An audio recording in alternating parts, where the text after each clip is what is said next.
Assalamualaikum Ustaz. Ya, waalaikumsalam warahmatullahi. Malam-malam main mana? Ada.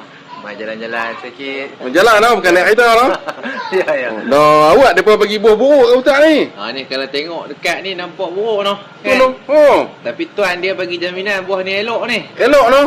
Kita try tengok noh. Try. Aci saya. Kita try tengok noh. Try. Saya kat atas ni awak. Kita nak perak kulit saja kan nak perak dalam? Perak sikit kat atas noh. Atas dah noh.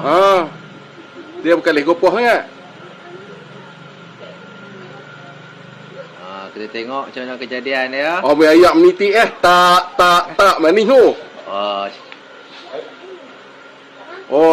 Tu noh. Sikit je kita buat ni kita boleh makan buah ni. Tu noh. Ya. Apa sebab jadi lagu tu Ustaz? Ni semua kerja Allah Ta'ala ni. Kerja Allah Ta'ala lah. Jawapan ni confirm masuk kubur selamat. Okey Kak, selamat menjamu selera.